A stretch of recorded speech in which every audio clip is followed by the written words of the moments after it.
Welcome to Disrupting Japan, straight talk from Japan's most innovative founders and VCs. I'm Tim Romero, and thanks for joining me. Japan is lagging behind in AI. But that was not always the case, and it won't necessarily be the case in the future. Today we sit down with Jad Tarifi, current founder of Integral AI and previously founder of Google's first generative AI team. We talk about his decision to leave Google after over a decade of groundbreaking research to focus on what he sees as a better, faster path to AGI, or artificial general intelligence, and then to superintelligence.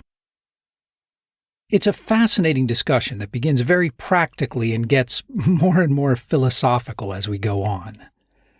We talk about the key role robotics has to play in reaching AGI, how to leverage the overlooked AI development talent here in Japan, how small startups can compete against today's AI giants, and then how we can live with AI, how to keep our interests aligned, and at the end, one important thing Elon Musk shows us about our relationship to AI.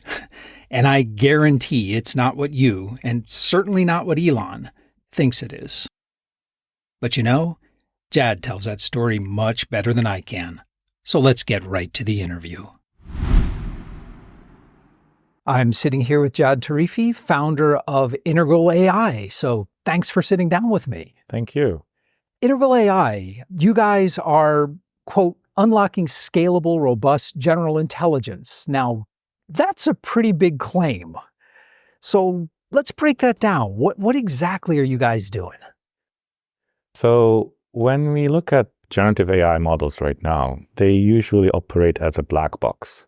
And because they have minimal assumptions on the data, they have to do a lot of work and they tend to be inefficient in terms of the amount of data they need and the amount of compute. We're taking a different approach that's inspired by the architecture of the neocortex, which, roughly speaking, follows a hierarchical design where different layers produce abstractions and then feed into higher layers that create abstractions of abstractions and so on. Okay, so this is not an LLM architecture, or is this a kind of LLM architecture? When people talk about LLM, usually they talk about autoregressive transformer networks. So this would be a different type of architecture than that. However, we can use transformers or other models like diffusion models as building blocks within that overall architecture. It's interesting that you took a different path than LLMs, because you're not new to AI. You led teams at Google for what, nine years or so, where you were working with transformer architecture. So you know this technology deeply.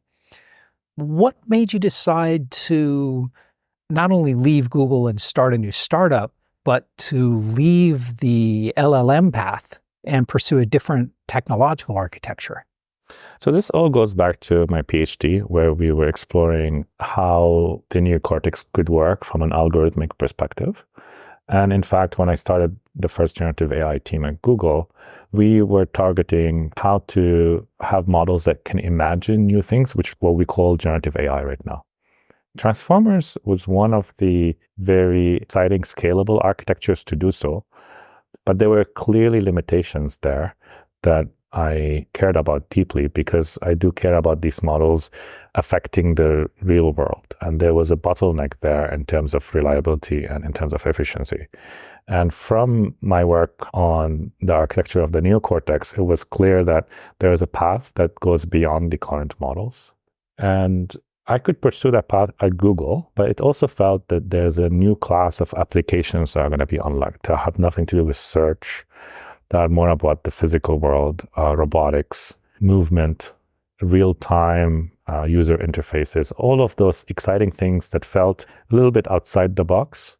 And so it felt like it would be good to have a new company with a blank slate so we can move fast and make an impact. Integral AI, let's see, you guys launched in 2021, right? So this was a solid year before generative AI became mainstream. So has that prediction played out? So generative AI in the last 2 years has increased significantly in accuracy and reliability. But do you think it's going to hit a wall or has hit a wall in terms of how accurate it can be? No, I don't think generative AI will hit a wall at all.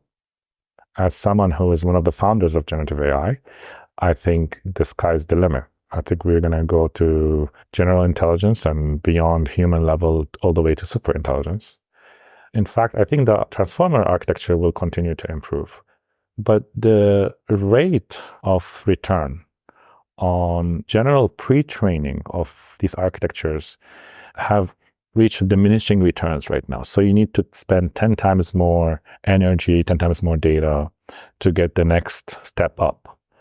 And, if you give me infinite energy, infinite data, then I can do anything.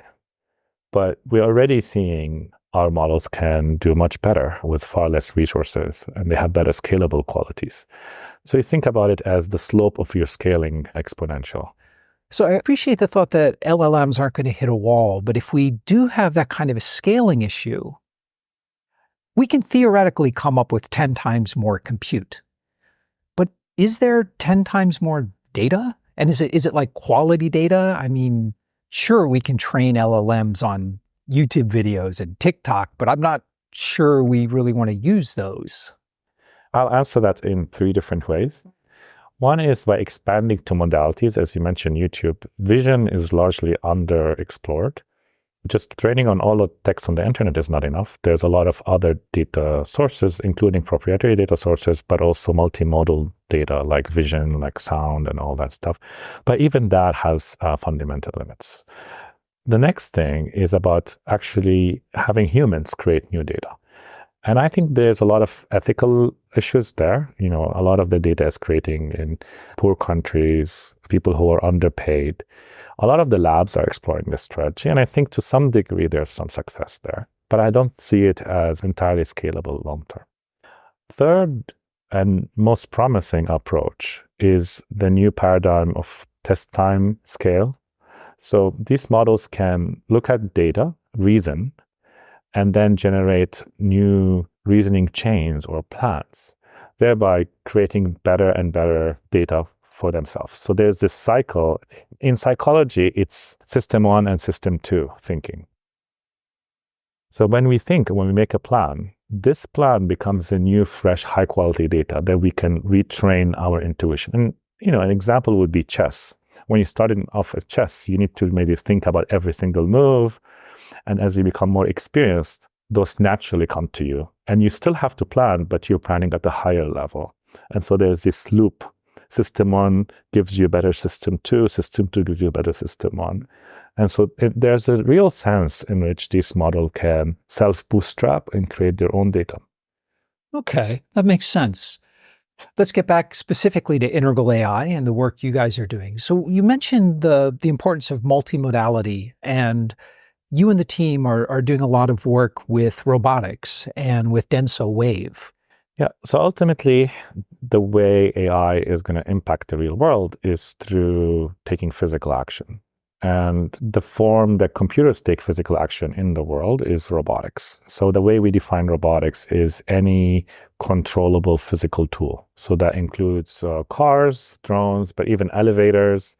So anything that you can move intelligently would be in our category a robot. Well, it sounds like just about anything with a physical manifestation of it would be a robot, anything that can interact with the world. Right. That's our expansive definition of the word. And if you're going to interact with the world, it's really helpful to understand the world. And the most rich sense for understanding the world is the visual sense. As humans, about 40% of our neocortex is specialized for vision. So we tend to spend a lot of our energy processing the real world visually. It complements language very well because language is the natural modality for abstract thinking. So there's the abstract thinking through language and there's the real world grounding through vision. And so the world of abstraction is already compressed enough that you can get away with a very inefficient algorithm. But as soon as you go to the real world with vision, the data size becomes very large. The complexity becomes much larger in terms of the dimensionality of the problem. And so you need better and better algorithms. Our technology, of course, we can attack these language problems like LLMs, but where it shines is on these harder problems that occur in vision and definitely in the real world. So we thought that robotics is a really nice toy problem or like a specialization to focus the algorithms on. And so we collaborated with Denso, but many other companies like Honda, and we try to find opportunities that this technology can, affect their product line now. The application of AI in robotics, the fact that there is a physical component to it seems not only difficult, but a unique opportunity for training data in the sense that the robots are interacting with the world. They're getting their own feedback. They're, in a sense, at least theoretically, can explore the world in a analogous way to what we do. So, in a sense, could they provide their own training data through their own experiences, their own interactions with the world? Absolutely correct. I think you identified a key important insight that's driving us. Our models now are reaching the point where they can collect their own training data. They can ask a question, like invent a new drug for me, and then can go out and do experiments, combine different molecules together, update a theory about how the system or how the drug interaction works, and then do other experiments and have that loop, almost like automating the scientific process. And we call that internally active learning. So it's a process of learning through taking action. This is something we're very excited about. And we have simple versions of that right now already. We're actually building up to a much more general version of this that's going to come out in the next few weeks. The active learning loop, we think, is the key to achieving AGI. Oh, I want to put AGI to the side for a second. I really want to get back to that, particularly as it applies to robotics. But before that, I want to ask you one question about your corporate structure. So you're based in San Francisco, but you have offices here in Tokyo. We're sitting here in Tokyo. You've got engineering teams here in Tokyo, I believe. So why? So many companies are saying that there's this talent shortage in Japan. They've got to go to San Francisco to find engineers. But you're having success right here in Japan. So what are you seeing that so many other startups are missing? The first is, well, yes, there's a lot of talented AI researchers in the Bay Area, but the robotics industry is relatively immature in the US compared to Japan. Japan is about 50% of the world's industrial robot production. So we have a very strong ecosystem on the robotics side based in Tokyo. So our thought was to combine the primary area for AI, which is Silicon Valley, and a primary area for robotics, which is Tokyo, Japan. This has been a really good bet because what we found is that there's a lot of underappreciated engineering talent here. There is a language barrier. So one of the things we got really good at is helping young, talented engineers get comfortable in an English-speaking environment. We have a lot of best practices to help them kind of adapt to that. And usually it takes about 3 months to 6 months for them to get comfortable. The other thing is that we're not a research lab. So we don't really need too many senior AI researchers exploring different ideas. We have a clear vision about what we want to build. And so it gets easier in the sense that we can afford to hire a lot more junior people. The value of someone with high energy, high integrity, great teamwork is much more than like industry experience for us at this stage. So any advice you have to all of those startup founders who think they need to go to the Bay Area to find talent? I think to be open-minded is very important. It's very attractive to say, let's go to the Bay Area. But in fact, a lot of the entrepreneurs I know in the Bay Area would say it's too expensive in the Bay Area. Talent is too fickle. You hire someone, you train them for a few months, and then they go to the next job. A bigger picture, I think we want more diverse opinions to be shaping AGI. We don't want just one physical location, one monoculture. So I'd like to see that kind of spread out a bit more around the world. So Japan is, as you mentioned, traditionally very strong in robotics, but robotics is hard. I mean, most startups fail, but I mean, really, almost all robotic startups fail. Why is it so hard to make money here? This is a great question. I think we can spend an entire interview just on this question. First, there's this tendency when you're in a small startup to be overwhelmed by the robotics stack. There's too many things, too many difficult things that you need to solve. And so what you end up doing is saying, I'm going to build this one product and let's see, robotic picking. And then I'm going to collaborate with this robot arm company and then collaborate with a system integrator and then sell to the customer. There's too many players and nobody has the complete ownership on the product. And when no one has the complete ownership on the product, it's hard to iterate. Oh, right. So you can't push something to market, right? Yes. It's too much of a consensus building. Exactly. So you end up in a state where it just does not favor startups that have to move fast. That's a huge bottleneck. And in order, if you want to own the whole thing, you need a lot of technical expertise and you need a lot of resources, which, startups are not known to have.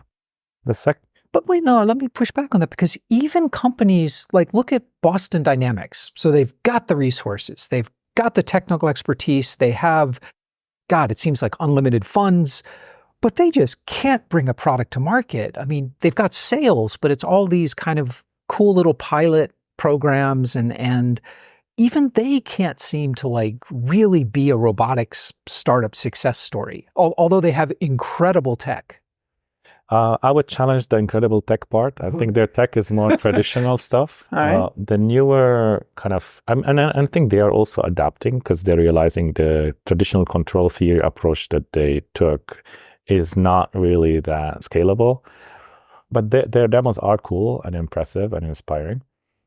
Now, I like your pushback because you're leading naturally to my second point. The second major point is, how attractive is it to have an automated solution that is specialized? So if you're a factory assembling phones in China, here's the unfortunate reality. You can choose to buy a robot or you can choose to hire someone for $10,000 a year. And the metal on the robot itself is already more than $10,000 a year. So customer acquisition is very hard because, again, there's availability of cheap labor. Second, the sales cycle is very long.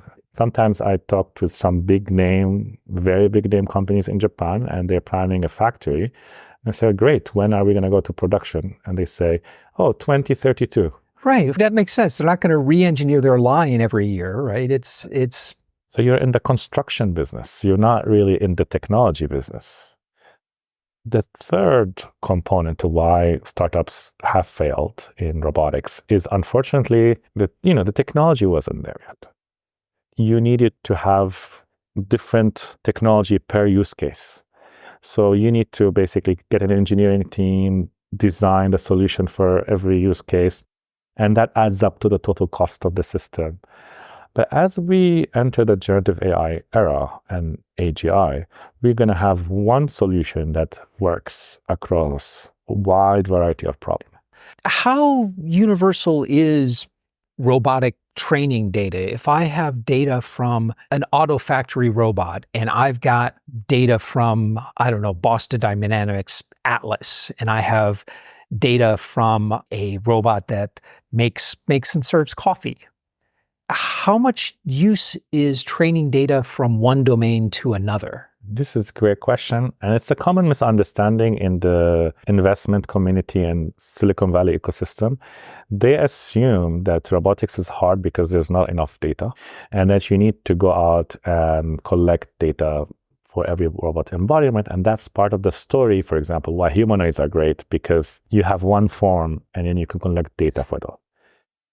But actually, a lot of how we learn is not through interaction, but in watching other people do something. In fact, what we found is that if you train a model to understand the world, it can apply across different bodies. You do need some interaction with the new body, but that's just like stretching out before you go to the gym. And actually, it turns out the more the model that does the stretching generalizes well. So if you train on 10 types of robot, the 11th robot will be even easier. So we see a world where there's going to be a whole Cambrian explosion of robot bodies, many, many different robot types doing different things. Okay, but that sounds like a really great machine learning AI niche to be focused on right now. But if I could ask you a broader question about AI startups in general. So what are your thoughts on how smaller AI startups can compete with these firms that are making foundation models like ChatGPT, Anthropic, Meta have unlimited funds, great talent, and without moving into things like hardware, strictly within the software space, do you think there is defensible business models within generative AI right now? I do. I think your question can be divided into sub-questions. I'll first answer how to compete against a larger company, and then we'll discuss the business model, because that's also very interesting. If you're just training a transformer model, I don't think there's much hope there, because what you're doing is clear to everyone. But if you do have a technology differentiation in terms of the architecture, the algorithms of what you're doing, there is a chance, but that's not enough, because everything can be copied eventually. So what's the startup advantage? It's always the ability to make decisions quickly, iterate fast. So you have a more ability to explore an uncharted territory. And that becomes very important when you have a platform change. When you have a platform change, there's a lot of opportunity, and the winner is usually the one who can explore that faster. To dig down on that, what would be some domains or some concrete examples where that might make sense? Because I see so many AI startups, and most of them are like, wow, that's a clever idea. But if that market ever got big enough, one of the big companies would take a small step sideways and take it from you. It needs to be a platform change. It cannot be a feature. It has to be a fundamental platform change. That's one. Second, it has to have a strong defensibility. So there has to be a moat. So right now we're in the middle of a platform change. And one of the platform changes towards LLMs. The classic example there is OpenAI. OpenAI was much less resourced in every way, in terms of data, in terms of talent, in terms of financial resources, than Google. And we're seeing right now Google is struggling, I would say, the least compared to OpenAI. And this is not the first time. I mean, Google did that to Microsoft. So whenever you have a platform change, you have an opportunity for startups to win, purely because they can maneuver faster. The second very important thing is that you have the capacity to build a moat. Clearly, to me, in the physical world, there's a huge moat when it comes to having models that continually grow with time and benefit from scale on data. So if you have a model that is up to date, that a lot of people already use, it already contains so much more information than what you can find publicly or you can train from scratch. Now, with traditional generative AI, you can't do that well, because you have this model that you train once and then you run in inference mode. One of the breakthroughs we've unlocked in our company is the ability to do continuous training. The model can add new data, can add new experiences, and not forget. So there's a problem in neural network called catastrophic forgetting. We've solved that problem in a clever way. And so this opens up the opportunity for a strong network effect on data. Let me flip the question. Do you think there's defensible value in building these foundation models? GPT, Llama, Claude, they all have different characters when you use them. But honestly, the objective performance differences aren't that obvious. And it's all Google's transformer architecture. It's all open source. There's not really IP that's defensible here.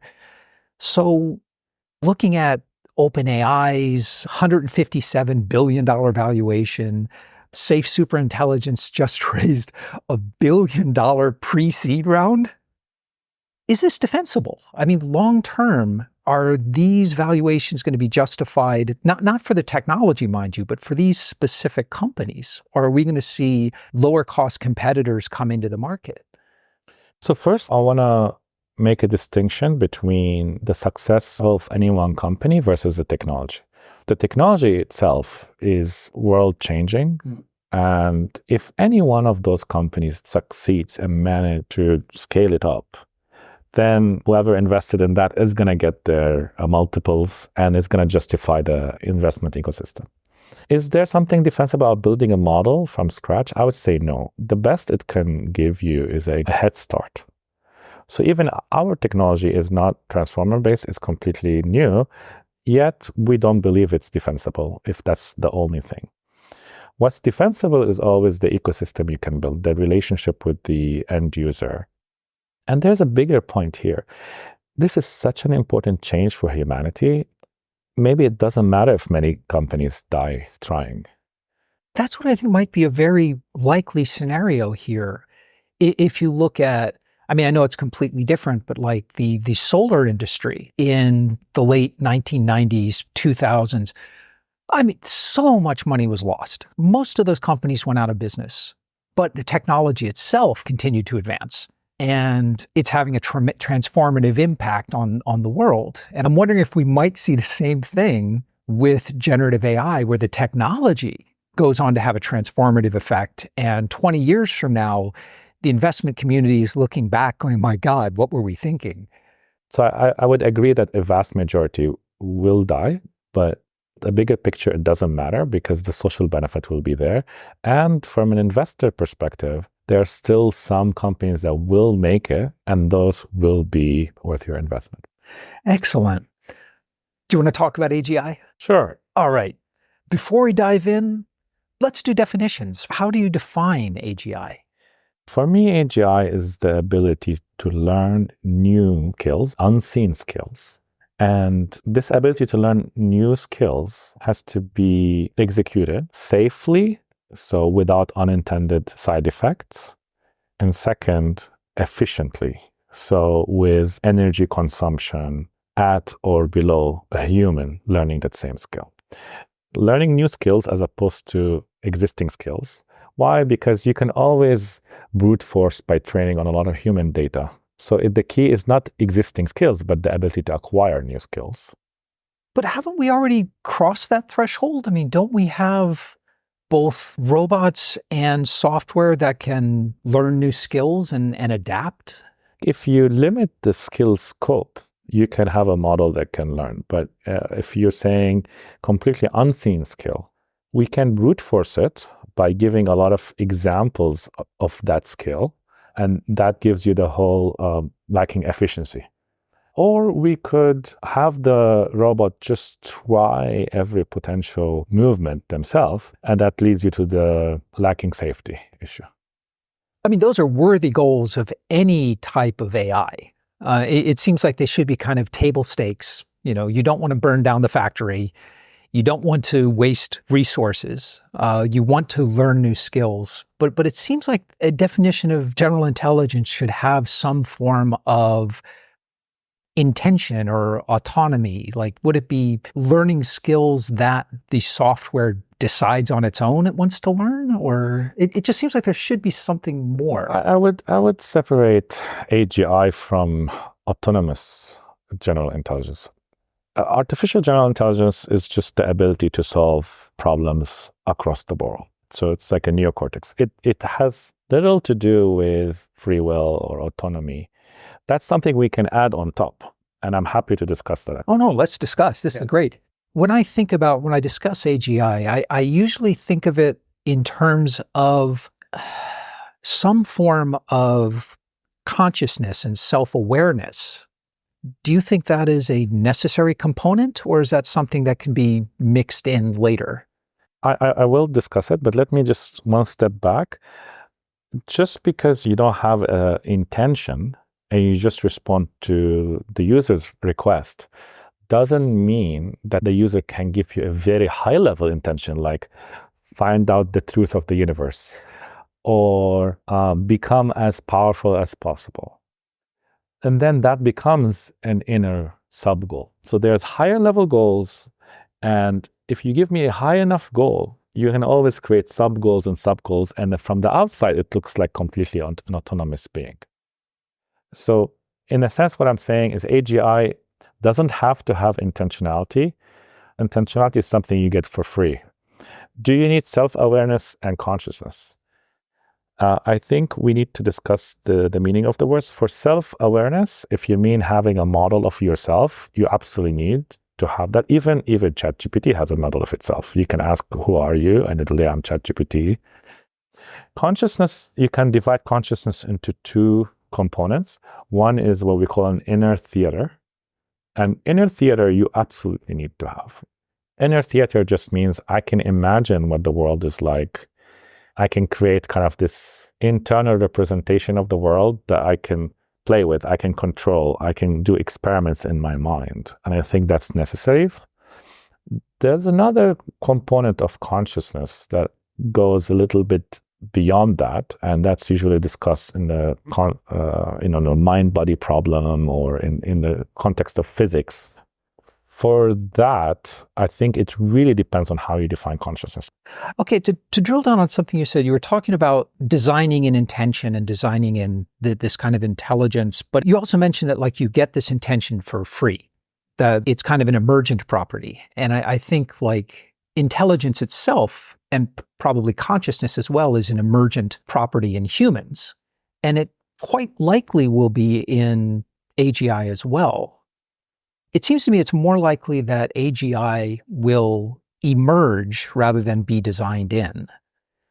I think by AGI here, you mean the inner theater. The inner theater, yes. This will be learned, yes. I think having a world model, you're able to simulate universes in your mind. And that is something that is learned by the model. So I would say it's something that will happen naturally when we have AGI. What I was mentioning about intentionality is a little bit different. So you can ask ChatGPT, hey, you're a doctor, act like a doctor. So now you're giving it the intention of being a doctor. But ChatGPT is more powerful than any single intention. It lets you give it the intention. But that's still your intention. It's not ChatGPT's intention of being a doctor. Yes. The point is, the way we train the models right now is we give them across intentions. So we can get to decide after the training, hey, I want you to have this intention for now.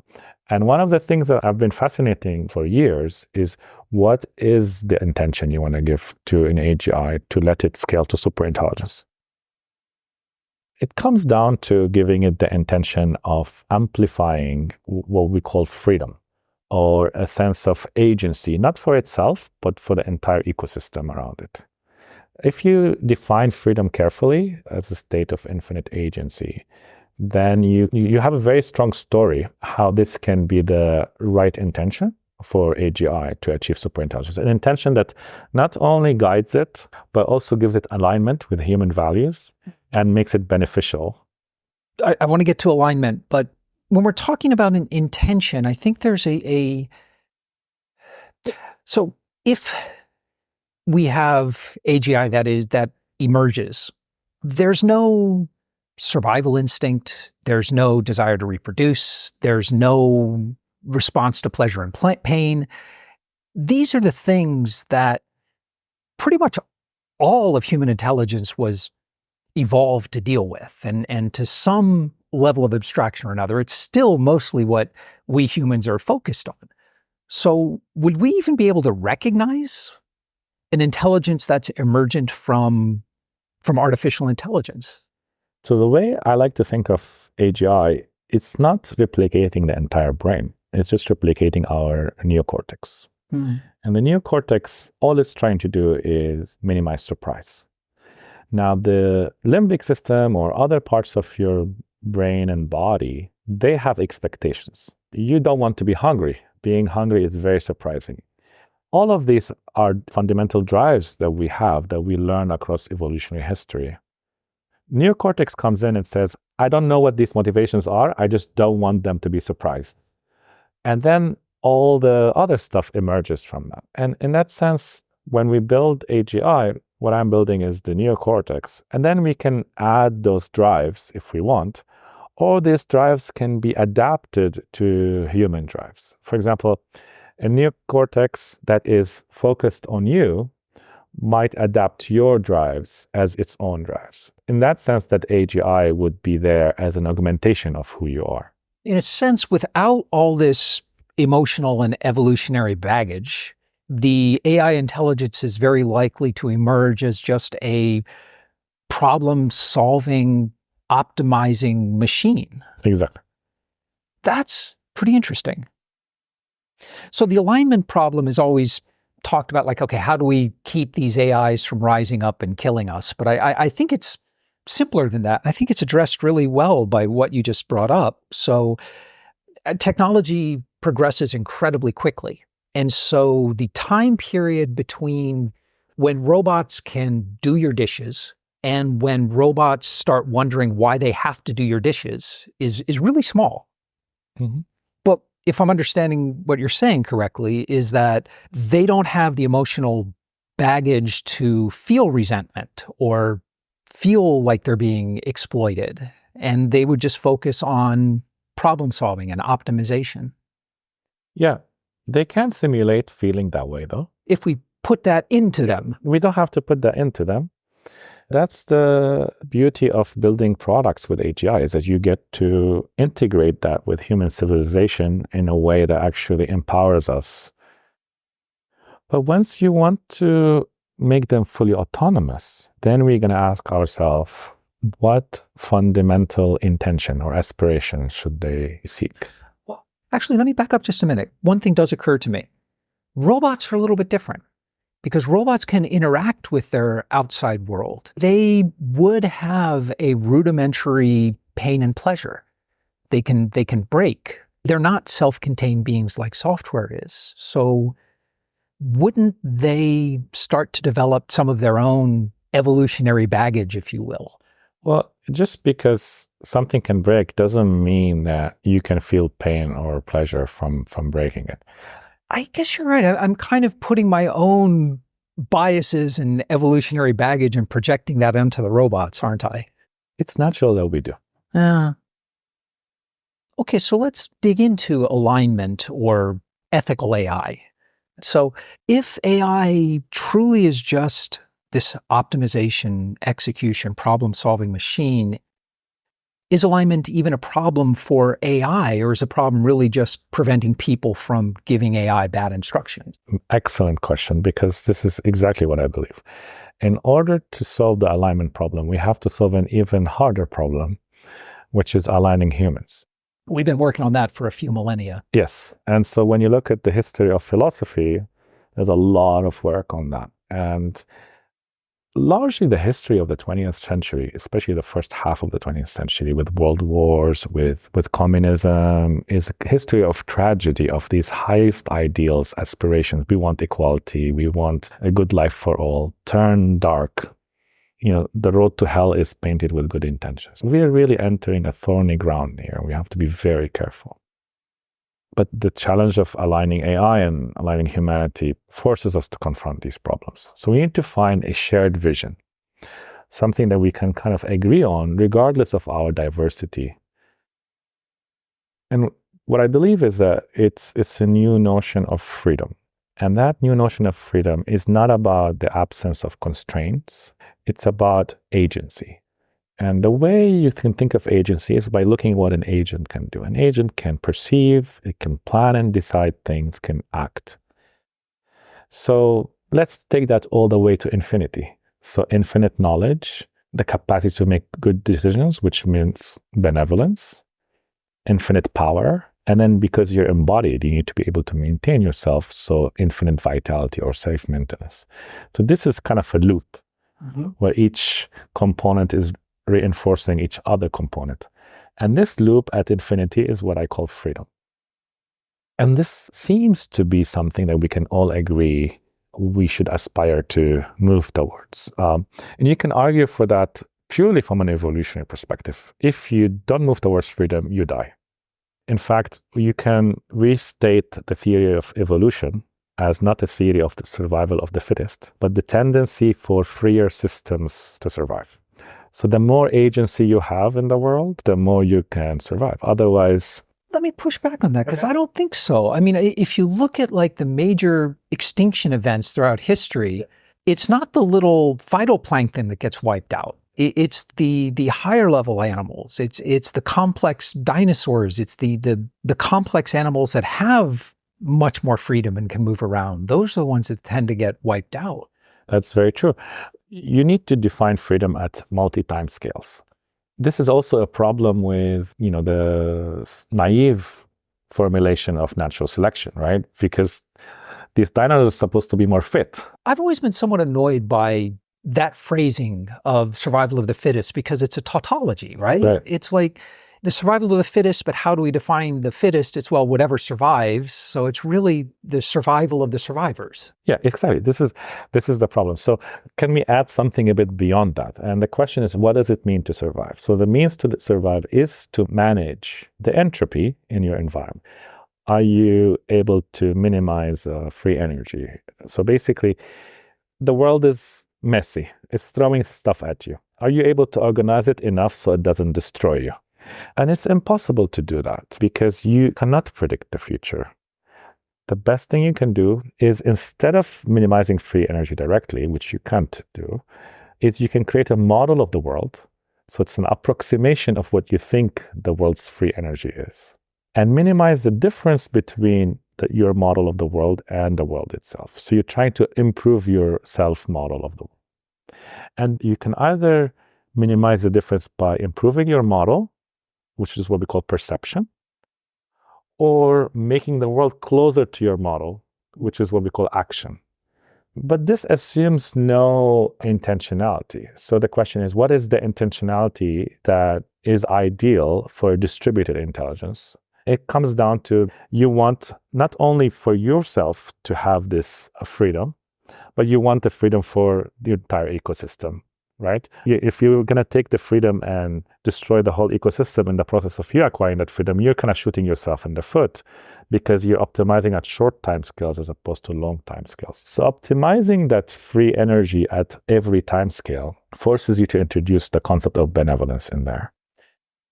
So it's an ecosystem-wide optimization. Exactly. It's not an optimization for an individual organism within that ecosystem. The beauty of it is, benevolence means you can optimize for yourself, but because you're benevolent, by definition, you're optimizing for the whole. I don't think humans live up to that standard. It'd be very hard to develop useful AI that follows those rules, wouldn't it? I think so. I think humans try. Yeah, I think we aspire to it. Some of us do. While we're not perfect, we try to be more benevolent, right? And we definitely try to grow. Even if I grant you that humanity aspires to that, which I think in our best moments we do. Yeah. How do we keep one of the less benevolent members of humanity from convincing an AI to do something horrible? How does an AI distinguish between someone telling it to develop a cure for cancer versus a new bioweapon? First, we want to agree on freedom as a shared goal. Second, we're going to put this freedom as a high-level intention for AGI. So the AGI says, I'm going to support you, but I also want to keep in mind my highest intention, which is freedom for the world. So it will try to do both. So there are going to be agents supporting you, agents supporting me, agents supporting everyone. But they have all in mind that shared goal. So then the question comes in, what if we have something that conflicts from that goal? What if I want to do unhealthy things for myself or for the world? Then comes in the concept of alignment economy. The alignment economy is a way to calculate the price of actions. Measured in dollars or measured in something else? Measured in dollars and whatever future currency we decide to have. The price is calculated as divergence from freedom. So if you're moving alongside freedom, then actually the price should be negative. You should be paid to do that. And if you're doing something that's against freedom, that should be expensive. I could see AI being able to calculate this. I could see AI being able to price incredibly complex externalities and provide an optimum way forward for human freedom and human happiness. What I can't see is human beings going along with that. There's so much of human history the history of human governance and human hierarchy that just goes in a different direction from that ideal. I agree with you that this is a challenge. So the theory makes sense. The challenge is the implementation. You don't have to have everyone to agree to start. Even a single group can kind of agree to have these agents follow the freedom concept. And if you have enough critical mass that they can have a local economy, you can agree on these prices internally. So you can start kind of relatively small, an open door policy for the rest of the world to come in. That the beauty is that the more people join, the more attractive the whole thing is going to be. That system will outperform competing systems. Give me a step-by-step of how we get to that. I am intrinsically skeptical of utopias. Yeah, me too. I'm not even going to question the technology because I think we have a clear roadmap to how we can get to technology that can do that. We've got the data, or at least a roadmap to the data. We've got the algorithms. Socially, what are the big steps we have to do to roll that out, to make that happen? I believe the future is fundamentally open-ended. So there is no way I can tell you what's going to happen in a year from now. I can't tell you how we're going to realize it. I can tell you the principles that which I am trying to apply, and I hope to create some movement. One is, I written the book. I'm also creating a website and a lot of resources. I'm going around trying to present these ideas, getting people to talk about them. Ultimately, there's something paradoxical about freedom. If you want to empower humanity with freedom, you can't force it on them. They have to choose. Yes. Otherwise, that's not freedom, right? So all I can do is plant seeds, have these discussions and debates, and then maybe at some point start creating these concrete instantiations of systems at the local level and eventually persuade at the governmental level and at the international level. I think that is an optimistic future to look forward to. So listen, Jad, thanks so much for sitting down with me. I really appreciate it. Thank you. It's been fascinating. Yeah, I'm happy. It's a good conversation. And we're back. I hope you enjoyed that conversation as much as I did. In fact, after the mics were off, we continued talking about how hard it is to predict what the drives and motivations of an AGI would be. It's almost impossible not to project your own motivations into it. I pointed out that how people think a superintelligent AI will think actually tells you a lot about how they think about the world. For example, when a panicked Elon Musk warned that AGI represents an existential threat to humanity and called for all research on it to be paused, he was most likely just looking at the way he thinks about and treats the people beneath him, imagining a superintelligent AI treating him that way, and then freaking out about it. Jad agreed and added that this problem is endemic in AI research and something he's been calling out for years.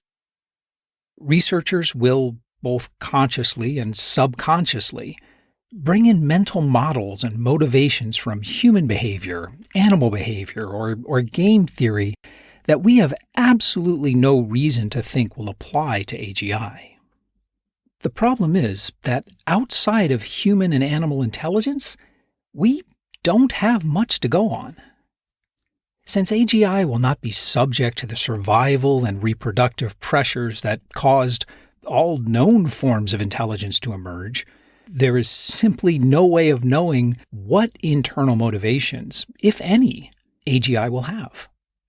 It's hard to even find a starting point without smuggling in our own evolutionary baggage and assumptions. Jad's solution is a clean one. Without the evolutionary need for those drives, they simply will not arise unless we decide to put them in. Superintelligent AI will be an autonomous learning and problem-solving machine. That works. That's clearly the most logically consistent conclusion. But I'm not sure it's the right one. Human intelligence is an emergent phenomenon, and AGI almost certainly will be as well. I'm not comfortable concluding that self-motivation and self-directed intention will not emerge spontaneously alongside intelligence. Perhaps because both the human-created training data and the tasks we give AI are all intractably linked to human motivations, or perhaps by the nature of self-awareness itself. In fact, last month, OpenAI and Apollo Research published papers pointing out that OpenAI's O1 model was beginning to show a kind of survival instinct. In about 5% of the cases when it was made aware that it might be shut down, it disabled its oversight mechanisms and then lied about doing so. Now, whether these motivations emerge from the prompts, the training data, or some intrinsic aspect of intelligence is an interesting philosophical question. But the fact is, the seeds of self-motivation and self-preservation are already emerging. I wish I could tell you how I think all this will play out and make some reasonable predictions about what superintelligent AI will be like. But I just don't know. Of course, most of the best minds in the field aren't too sure either. It's been about 40,000 years since the Neanderthals died out, and that was the last time we've had to share the planet with another species of similar intelligence. Of course, the Neanderthals shared our evolutionary history and drives. We were quite similar. AGI will be very different. Hopefully, we'll be better at coexisting this time.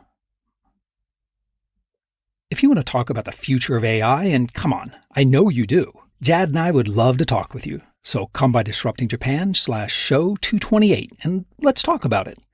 And hey, if you enjoy Disrupting Japan, share a link online or just, tell people about it. Disrupting Japan is free forever, and letting people know about it is the absolute best way you can support the podcast.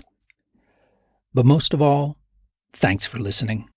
And thank you for letting people interested in Japanese startups and VCs know about the show.